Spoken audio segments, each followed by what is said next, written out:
मुंबईच्या अंधेरी भागामध्ये असलेल्या एका बिल्डिंगमध्ये श्रेयस कुलकर्णीसोबत 5 वर्षापूर्वी अशी काही भयानक पॅरानॉर्मल सॅटॅनिक मिस्टिक घटना घडते, जेणेकरून तो दुसऱ्याच दिवशी त्याचं रेजिग्नेशन लेटर, त्याचा राजीनामा HRला मेल करतो. कारण त्या रात्री त्याच्यासोबत जे घडलं ते तुमच्यासोबतही घडू शकतं. दॅट्स वाय मी तुम्हाला वॉर्न करेल, सावध करेल की हा जो व्हिडिओ असणार आहे तो हलक्या काळजावाल्यांसाठी मुळीच नसणार आहे. आणि त्याच्यासोबत घडलेली सगळ्यात भयानक आणि पॅरानॉर्मल घटना, त्याचा तो भयानक अनुभव व्हिडिओच्या शेवटी आहे. आणि त्यामुळेच हा व्हिडिओ चुकूनही स्किप करू नका. पण त्याआधी जर का तुम्ही हा हँडसम चेहरा पहिल्यांदा पाहत असाल, म्हणजेच या चॅनलवरती नवीन असाल आणि अजून सबस्क्राईब केलं नसेल तर प्लीज सबस्क्राईब करा आकाशिक हॉररला.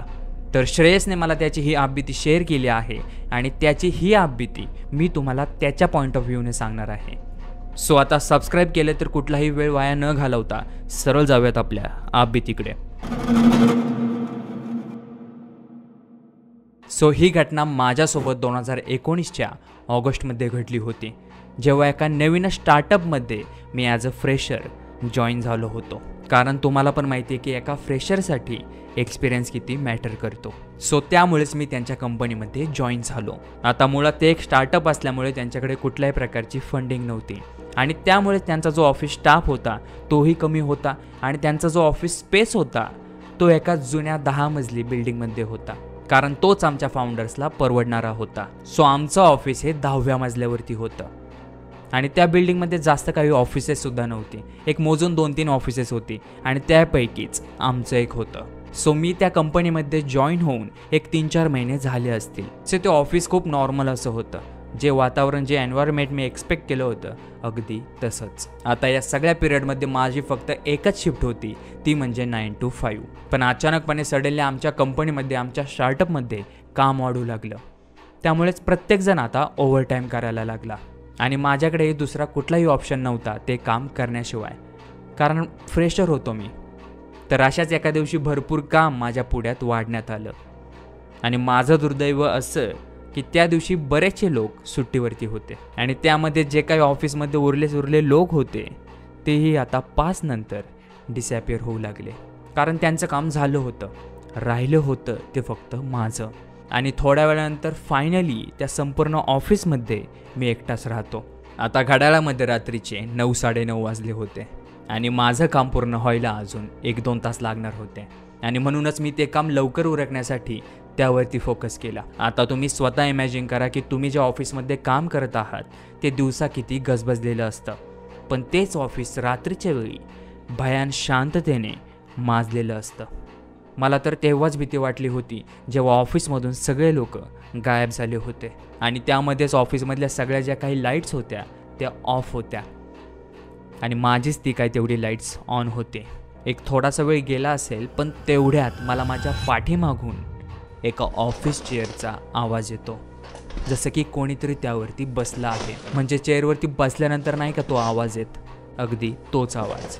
यावर मी लगेच मागे वळून बघितलं तर ती चेअर आहे तशीच होती, त्यामध्ये कुठलीही हालचाल नव्हती. तर याकडे दुर्लक्ष करून मी पुन्हा माझ्या कामामध्ये डोकं घातलं आणि एक 10-15 मिनटं गेले असतील तर तोच आवाज मला पुन्हा आला. मी लगेच मागे वळून बघितलं तर यावेळेस ती चेअर जागची हल्ली होती. त्यामध्ये हलकीशी एक मूवमेंट होत होती. मी 2 सेकंदचा पॉज घेऊन पुन्हा विचार केला की ही चेअर खरंच जागची हल्ली आहे का. आणि यानंतर 1 ते 2 मिनिट मी त्या चेअरकडे एकटक बघत होतो की त्यामध्ये कुठली काही मूवमेंट होती आहे का हा माझा फक्त भास होता. पण त्या चेअरची पुन्हा काहीच मूवमेंट झाली नाही. मी परत माझ्या कामाकडे लक्ष वळवलं, कारण मला वाटत होतं की मी या ऑफिसमध्ये एकटा आहे म्हणूनच मला असले काही विचार सुचत आहेत, पण रिॲलिटीमध्ये तसं काहीच नाही आहे. पण मला माहीत नव्हतं की ती रिॲलिटी आता रिअलमध्ये होणार होती आणि मला पुन्हा तोच आवाज आला, पण यावेळेस तो आवाज खूप मोठा होता. आणि यावर जेव्हा मी पुन्हा मागे वळून पाहतो तेव्हा मला दिसतं की ती ऑफिस चेअर स्वतःभोवतीच फिरत होती. आणि जसं मी हे पाहतो तसं मी घाबरून डचकून डेस्कपाशी उभा राहतो आणि जसं मी उभा राहतो तशा संपूर्ण ऑफिसमधल्या चेअर इकडे तिकडे फिरू लागतात. आणि हे दृश्य पाहिल्यानंतर माझी खतरनाक प्रकारे फाटली आणि मला हे कळायला जराही वेळ लागला नाही की इथे काहीतरी वेगळं आहे, जे की आपल्या समजण्यापलीकडचं आहे. मी कुठलाही क्षणाचा विचार न करता सरळ ऑफिसच्या बाहेर धूम ठोकली आणि त्या बिल्डिंगच्या लिफ्ट समोर येऊन उभा राहिलो आणि इथून पुढे माझ्या या कर्दन पॅरानॉर्मल काळाला, माझ्या या भीतीला सुरुवात होते. आता लिफ्ट समोर आल्यानंतर मी लगेच लिफ्टच्या बटनवरती प्रेस करतो आणि लिफ्ट तेव्हा ग्राउंड फ्लोअरवरती होते. आता मला घाम फुटला होता तो या विचारामुळे की माझ्या ऑफिसची जी लिफ्ट होती ती खूप जुनी आणि स्लो होती आणि मला माहिती होतं की ती वरती यायला खूप वेळ घेणार आहे. मी सारखा माझ्या ऑफिसच्या मेन डोअरकडे आणि त्या लिफ्टच्या मॉनिटरकडे बघत होतो की कधी एकदाची ही लिफ्ट वरती येते आणि मी इथून बाहेर पडतोय. कारण खरं सांगायचं तर तेव्हा मला माझ्या पोटामध्ये गोळा आला होता आणि फायनली ती लिफ्ट आता वरती आली. मी लगेच लिफ्टमध्ये घुसलो आणि पहिलं ग्राउंड फ्लोअरचं बटन प्रेस केलं आणि यात वियर्ड फॅक्ट म्हणजे ते बटन प्रेस झालंच नाही. कारण आतापर्यंत कधीच असं झालं नव्हतं की या बटनाने वर्क केलं नसेल. ते नेहमी सुरळीत चालायचं. पण याकडे मी पुन्हा दुर्लक्ष करून दुसरा मार्ग शोधू लागलो कारण मला कसंही करून इथून निघायचं होतं. आणि त्यामुळेच मी आता फर्स्ट फ्लोअरवरचं बटन प्रेस करतो आणि फायनली ते बटन प्रेस होऊन तिथे रेड लाईट शो झाली. आता लिफ्टचा दरवाजा हळूहळू क्लोज व्हायला लागला होता आणि तो संपूर्णपणे बंद होणार तेवढ्यातच मला माझ्या ऑफिसमधून कोणीतरी गाणं गुणगुणतंय असा आवाज ऐकू येतो. आता लिफ्टचा दरवाजा क्लोज होतो आणि तेव्हा मी स्वतःशीच बडबडतो की हा नक्की प्रकार काय चालू आहे. लिफ्टच्या त्या आरशामध्ये माझा घाबरा आणि चकित झालेला चेहरा मला स्वतःलाच बघवत नव्हता. मी लगेच माझा फोन चेक करतो आणि सरप्रायझिंगली तो डेड असतो आणि मी या विचारात पडलो की सडनली याची बॅटरी डेड कसं काय होऊ शकते. कारण आता अर्ध्या तासापूर्वी जेव्हा मी ऑफिसमध्ये फोन चेक केला होता तेव्हा त्याची बॅटरी पर्सेंटेज ही 70% होती आणि अर्ध्या तासामध्ये 70%ही उडाली म्हणजे इथे नक्कीच काहीतरी वेगळं आहे. असो तर लिफ्टचा डोर आता क्लोज झाला होता पण लिफ्ट काही खाली जायचं नावच घेत नव्हते आणि आता त्या लिफ्टमध्ये ते कोझी लाऊंज म्युझिकसुद्धा सुरू झालं होतं. मला कळेनाच की ही लिफ्ट खाली का जात नाहीये कारण डोअर क्लोज होऊन आता 5 मिनिटाच्या वर झाले होते आणि यावर फ्रस्ट्रेट होऊन आता मी त्या लिफ्टमधले सगळे बटन प्रेस करतो पण त्यापैकीच कुठल्याच बटन्सवरती रेड लाईट शो होत नाही. ती होते फक्त फर्स्ट फ्लोअरवरतीच. एक आणखी 5 मिनिटं जातात आणि फायनली ती लिफ्ट खाली जायला सुरुवात होते. यावर आता मी थोडंसं स्वतःला सावरतो, थोडासा दिलासा देतो की चिल, आपण इथून बाहेर पडणार आहोत. पण तो आनंद फार काळ काही जास्त टिकला नाही कारण दुसऱ्याच मिनिटाला ती लिफ्ट 9th फ्लोअरवरती थांबते आणि तेही आउट ऑफ नोवेअर. कारण मी 9th फ्लोअरवरती प्रेस केलं नव्हतं, म्हणजे केलं होतं पण त्यावरती रेड लाईट शो झाली नव्हती आणि 9th फ्लोअरवरती कुठलं ऑफिससुद्धा नाही आहे. मग ही लिफ्ट इथे का थांबली? माझे हार्टबीट आता फास्ट झाले होते कारण लिफ्टचा डोर आता हळूहळू ओपन होत होता आणि तो डोर उघडल्यानंतर समोर कोण असेल आणि काय असेल याची मला काहीच कल्पना नव्हती. आणि मी लिफ्टच्या एका कोपऱ्यामध्ये एकदम सतर्क मोडमध्ये उभा होतो आणि फायनली तो लिफ्टचा दरवाजा संपूर्णपणे ओपन होतो आणि तो दरवाजा उघडल्यानंतर जेव्हा मी समोर बघितले तेव्हा तिथे कोणीच नव्हतं. मी हिम्मत करून लिफ्टमध्ये 2 पावले पुढे टाकतो आणि बाहेर डोकावून बघतो तेव्हा मला दिसतं की त्या संपूर्ण फ्लोअरवरती काळोख आणि अंधार होता आणि तेवढ्यातच त्या फ्लोअरच्या एका काळोखातून एका कोपऱ्यातून एक भयंकर प्रकारची किंचाळी ऐकू येते. हे ऐकल्यानंतर मी डचकून 3 पावले मागे सरकतो. ती किंचाळी इतकी भयंकर होती की तिचा जो इको होता ना तो त्या फ्लोअरवरती आणि माझ्या कानामध्ये अजूनही घुमत होता. मी लगेच लिफ्टच्या क्लोज डोअर बटनवरती प्रेस करतो आणि तो लिफ्टचा दरवाजा बंद होतो. आता ती लिफ्ट पुन्हा खाली जायला लागते आणि यामध्येच मला आता तिथे क्लॉस्ट्रोफोबिया होत होता. माझा तिथे दम घुटत होता आणि तेवढ्यातच पुन्हा ती लिफ्ट थांबली 8th फ्लोअरवरती आणि याही फ्लोअरवरती कुठलंही ऑफिस नव्हतं. मी आता स्वतःला तयार केलं होतं की आपल्यासोबत काहीतरी भयंकर होणार आहे आणि आता तो लिफ्टचा दरवाजा उघडला. समोर पाहतो तर तोच पुन्हा मगाचा सारखा काळा अंधार. पण यावेळेस मला कुठल्याही प्रकारची किंचाळी ऐकू आली नाही, उलट त्यापेक्षाही भयंकर काहीतरी ऐकू आलं. मला पुन्हा तोच कोणीतरी कुठलं तरी गाणं गुणगुणतंय असा आवाज आला. तो आवाज इतका भयंकर होता की असं वाटत होतं की कुठला तरी राक्षस गाणं गुणगुणतोय आणि हे सेम तेच गाणं होतं जेव्हा मी लिफ्टमध्ये होतो आणि लिफ्टचा दरवाजा बंद होत होता आणि तेवढ्यातच मला हे गाणं ऑफिसमधून ऐकू आलं होतं. अगदी हेच गाणं होतं आणि आता पुन्हा मी एक मोठा श्वास घेतो आणि त्या फ्लोअरमध्ये इकडे तिकडे डोकावून बघतो. पण त्या संपूर्ण काळोखामध्ये मला तरी काय दिसणार. मला फक्त तो भयंकर प्रकारचा गुणगुणण्याचा आवाज येत होता आणि सडनली तो बंद झाला. मला काही कळेनाच. मी पुन्हा घाबरून मागे सरकलो आणि आता जसं लिफ्टमध्ये मी मागे सरकलो तसं मला त्या लिफ्टच्या डोअर क्लोज बटनवरती प्रेस करायची गरजच पडली नाही, कारण यावेळेस ते लिफ्टचं बटन आपोआप प्रेस झालं होतं. आता लिफ्टचा डोअर तर बंद झाला, पण त्या लिफ्टमधलं जे कोझी लाऊंज म्युझिक होतं ते सुद्धा त्याच्यासोबत बंद झालं होतं. आणि आता त्या म्युझिकऐवजी मला तो भयानक गाणं गुणगुणण्याचा आवाज ऐकू येऊ लागला. हे ऐकल्यानंतर सरळ आता मी देवाकडे याचना करू लागलो की देवा मला वाचव, मला यातून बाहेर काढ. आणि तेवढ्यात पुन्हा एकदा लिफ्ट थांबते 7th फ्लोअरवरती आणि मला माहिती होतं की या फ्लोअरवरती एक ऑफिस आहे. आता लिफ्टचा डोअर जसा ओपन होतो तसं मला माझ्या डोळ्यासमोर एक माणूस उभा दिसतो. मी त्याला पाहिल्यावरती जाम खुश होतो की बरं झालं आपल्यासोबत इथे कोणीतरी आहे, आपण इथे एकटे नाही आहे. आणि आता तो माणूस लिफ्टमध्ये प्रवेश करतो. मला वाटलं माझी प्रार्थना याचना देवाने ऐकली आहे. मी त्या माणसाला बोलतो की बरं झालं तुम्ही आलात, मला खूप इथे भीती वाटत होती. तुम्हाला हे स्ट्रेंज वाटेल पण माझ्यासोबत इथे खूप सारे विचित्र घटना घडल्या आहेत. त्यावर तो माणूस माझ्याकडे वळून सुद्धा बघत नाहीये, तो सरळ लिफ्टच्या दरवाजाकडेच बघत असतो. मी त्याला पुन्हा विचारतो एक्सक्यूज मी काहीतरी बोलतोय आपल्याशी. यावर तो माणूस पुन्हा काहीच रिॲक्ट करत नाही.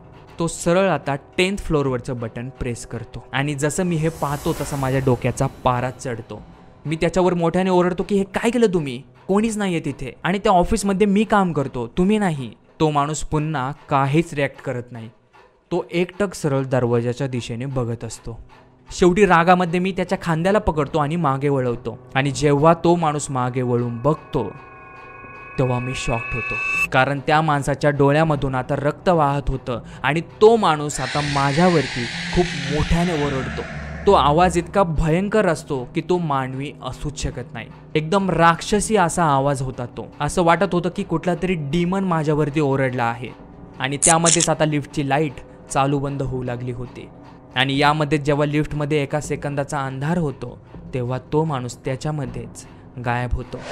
तो माणूस माझ्या डोळ्यासमोरून अचानकपणे गायब झाला होता आणि मला आता माझ्या डोळ्यांवरती विश्वास नव्हता की त्यांनी आता काय पाहिलं आहे. आता मी तिथे जास्त विचारांमध्ये वेळ वाया घालवत नाही. मी तिथे लगेच स्वतःला सावरतो, कारण मला माहिती होतं ती लिफ्ट आता वरती चालली आहे. त्यामुळे मी लगेच तिथे ग्राउंड फ्लोअरवरचं बटन प्रेस केलं, पण त्याचा काहीच उपयोग झाला नाही. आता ती लिफ्ट खूप वेगाने वरच्या फ्लोअरकडे चालली होती आणि माझं लक्ष लगेच त्या लिफ्टमधल्या मॉनिटरने वेधून घेतलं, कारण त्यावरती दिसत होतं की त्या लिफ्टने 10वा फ्लोअर कधीच क्रॉस केला आहे. आता त्या मॉनिटरवरती आता त्या स्क्रीनवरती दिसत होतं की लिफ्ट ही 13व्या फ्लोअरवरती, त्यानंतर 14व्या फ्लोअरवरती, त्यानंतर 15व्या फ्लोअरवरती दिसत होती. पण ही बिल्डिंग फक्त 10 फ्लोअरचीच होती. मला कळेनाच की आता काय होत आहे, कारण मला जाणवत होतं की ही लिफ्ट वरती चालली आहे आणि बराच वेळ झाला ही वरतीच चालली आहे. ना कुठला स्टॉप ना कुठलं काही. आणि यामध्येच लिफ्ट अचानकपणे जागेवरती थांबली आणि मी कुठलाही वेळ वाया न घालवता सरळ ग्राउंड फ्लोअरचं बटन प्रेस केलं. आणि आता ती लिफ्ट खाली जायला लागली होती, कारण त्या स्क्रीनवरतीही तेच दिसत होतं 15, 14, 13, 12. पण यामध्ये एक भयान गोष्ट अशी घडते की जशी ती लिफ्ट आता खाली येत होती तसे त्या लिफ्टच्या दरवाजावरती, त्या डोअरवरती कोणीतरी जोराचा बुक्क्या मारतंय, कोणीतरी जोराचा ठोठावतंय असा आवाज मला ऐकू येत होता. आणि तो ठोठावण्याचा आवाज इतका वाढला होता की अक्षरशः मला माझे कान दाबावे लागले होते. पण जशी जशी लिफ्ट आता खाली येत होती तसे ते आवाज आता कमी होऊ लागले होते. म्हणजे सुरुवातीचे जे वरचे फ्लोअर होते त्यामध्ये तो आवाज मॅक्सिमम लेवलवरती होता, पण जशी लिफ्ट आता ग्राउंड फ्लोअरच्या जवळ येते ना तसे ते आवाज आता कमी होत होते. आणि आता जेव्हा मी माझे कानावरचे हात काढले आणि त्या स्क्रीनकडे बघितलं तेव्हा त्यावरती लिहिलं होतं जी, म्हणजेच ग्राउंड फ्लोअर. आणि जसं मी हे पाहतो तसा माझा आनंद गगनात मावत नव्हता. मी खूप खुश झालो की फायनली ही लिफ्ट ग्राउंड फ्लोअरवरती टच झाली. आणि आता त्या लिफ्टचा डोअरसुद्धा ओपन होत होता आणि मी लिफ्टच्या बाहेर पाय ठेवणार तेवढ्यातच मला त्या लिफ्टच्या साऊंडमधून एक आवाज ऐकू येतो. आणि मी पुन्हा घाबरत जेव्हा समोर पाहिले तेव्हा मला दिसला एक वॉचमॅन. मी जसं त्याला पाहतो तसा मी खूप खुश होतो आणि सरळ लिफ्टच्या बाहेर उडी टाकतो. मी त्याला माझ्यासोबत घडलेली सगळी घटना सांगतो. त्यावर तो वॉचमॅन मला बोलतो की सर, याआधीही या बिल्डिंगमध्ये असे बरेचसे भयानक प्रकार घडले आहेत आणि या बिल्डिंगमध्ये रात्रीचं काम करायला सक्त मनाई आहे. तुमचं ऑफिस आत्ताच शिफ्ट झालं त्यामुळे तुम्हाला ही गोष्ट माहिती नाही आहे. यावर मी त्या वॉचमॅनला विचारतो, पण असं का? इथे काय घडलं होतं? त्यावर तो वॉचमॅन सांगतो की खूप वर्षापूर्वी या बिल्डिंगमधल्या लिफ्टचा ॲक्सिडेंट झाला होता. या लिफ्टची तार अचानकपणे तुटली होती 10व्या फ्लोअरवरती आणि तेव्हा त्या लिफ्टमध्ये 4 ते 5 लोक होते आणि यामुळेच त्या सगळ्यांचा त्या लिफ्टमध्येच जागीच मृत्यू होतो. आणि मग कालांतराने या बिल्डिंगमधल्या लोकांना ती भूतं दिसू लागली आणि यामुळे जेवढे काही इथे ऑफिसेस होते ते लगेच सोडून गेले. आणि हे सगळं फक्त रात्रीच्याच घडतं, कारण त्या लिफ्टचा ॲक्सिडेंटसुद्धा रात्रीच्या वेळेस झाला होता आणि ज्या ज्या कंपन्या इथून सोडून गेल्या आहेत त्यांचं बरंचसं काम हे रात्रीचंच असायचं आणि म्हणूनच त्यांना असे बरेचसे अनुभव आले होते. आता हे सांगत असताना तो वॉचमॅन सरळ लिफ्टमध्ये जातो. मी त्याला विचारतो की कुठे चालला तुम्ही लिफ्टमध्ये? नका जाऊ, तिथे खूप खतरा आहे, डेंजर आहे. यावर तो वॉचमॅन आता काहीच बोलत नाही, सरळ बटन प्रेस करतो आणि आता जसा लिफ्टचा दरवाजा बंद होत होता तसं तो मला एक गोष्ट बोलतो की सर, त्या ॲक्सिडेंट झालेल्या 4 ते 5 लोकांपैकी मी सुद्धा एक होतो आणि तो दरवाजा बंद होतो. यावर मी आता ब्लँक झालो होतो, निशब्द. मला काही कळेनाच की काय बोलावं आणि काय विचार करावा. यावर आता सरळ मी पुन्हा स्वतःला सावरतो आणि त्या बिल्डिंगमधून बाहेर पळ काढतो.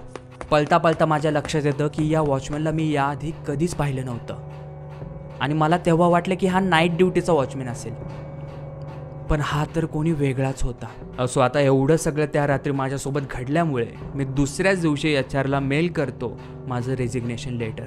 आणि स्टील अजूनही जेव्हा मी कुठे लिफ्टने प्रवास करत असेल आणि तेव्हा मी लिफ्टमध्ये एकटा असेल तेव्हा माझ्या डोळ्यासमोर हे सगळे भयानक प्रसंग येऊन उभे राहतात. असो, तर ही होती श्रेयसची आबिती, ज्यावर एखादी हॉलिवूड मूवी नक्की बनेल, कारण एवढी ही खतरनाक आणि हॉरर आहे. आणि त्यामुळेच ही स्टोरी जर का तुम्हाला आवडली असेल तर तुम्ही लाईक आणि शेअर करू शकता आणि नसेल आवडली तर कॉमेंट्समध्ये शिव्या देऊ शकता. जस्ट किडिंग, देऊ नका, त्याबदली सबस्क्राईब करा, कारण आपल्या चॅनलला पुन्हा 70 ते 80% लोकांनी सबस्क्राईब केलेलं नाही आहे. भेटूयात पुन्हा एकदा एका नवीन व्हिडिओसोबत पुढच्या आठवड्यात. तोपर्यंत पीस आउट, बाय बाय, जय श्रीराम.